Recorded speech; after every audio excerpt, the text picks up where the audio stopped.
And welcome back to the Digimon Partner Series. Today's Digimon Partner Series suggestion comes to us from, and I'm going to try to not butcher your name, Telzarun Verben? I'm probably butchering the name. Who asked the question? And you've given me a bunch of the Big Hero 6 Generator Rex characters before, and this is the next one up on that list. Agent 6 from Generator Rex. Again, just to reiterate, I didn't really get into Generator Rex. I liked Ben 10 a lot more. They were on around the same time. I think it was Generator Rex and Alien Force / Ultimate Alien were on around the same time, which is where that crossover ultimately came from. But this would have roughly been up my alley back in the day. I just didn't get into it. But still, I'm familiar with it. And Agent 6 is one of the characters of the show. He is your textbook by the numbers, orders are orders, kind of, top agent. He's, lethal. He's one of the most, his dream once was to be one of the most dangerous men, the most dangerous man in the world. He does not like firearms, so that's why he uses blades instead. He's a skilled agent, very technical, but also still has a moral center to him.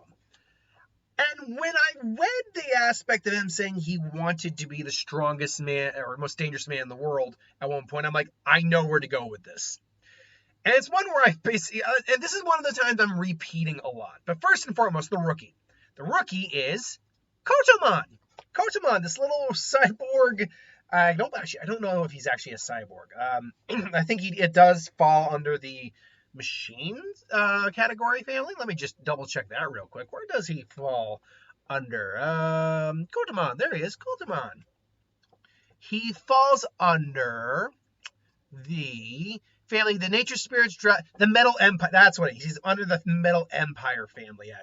That's why he's very metallic looking. We don't know, by the way, what Kotomon's face looks like underneath that kendo helmet. But he's this kendo little Digimon who's still packs quite a little punch with his kendo sword. Isn't that adorable? But that's the rookie. That isn't where I knew the Digivolution line had to go. So for the Digivolution after that, I went with Dino Human. Dino Human is one I haven't really used before. But he's quite a powerful Digimon in his own right. He's also, there are a couple lines, especially in the games, that Digivolve Digimon into Dino Human. I don't personally ever use one in any of my gameplays, just because I'm not really all that down for the Digivolution line. But still, it's a powerful line, and it goes with him even further, with Agent 6 even further, because he is dual wielding two blades, which is what Agent 6 does, and has a big massive blade on top of him, or on his back. That leads us into what actually got me to the actual Digimon where I went, yeah, that's where I got to go. Cyberdramon.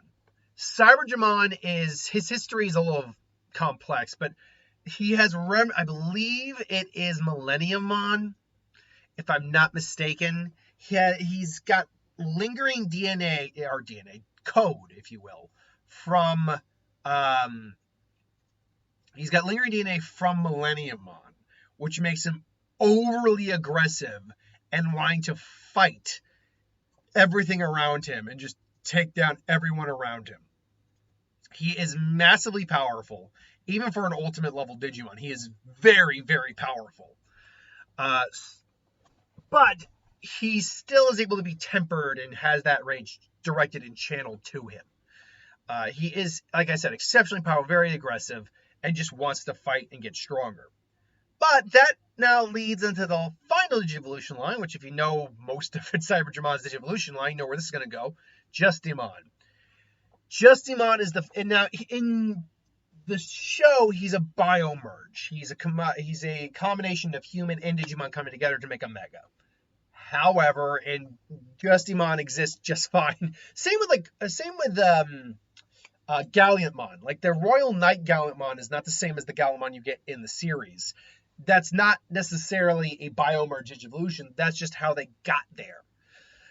So if you were to biomerge, you get a Galliantmon, at least in that circumstance. But not all Galliantmons are biomerged entities. It's that similar premise here.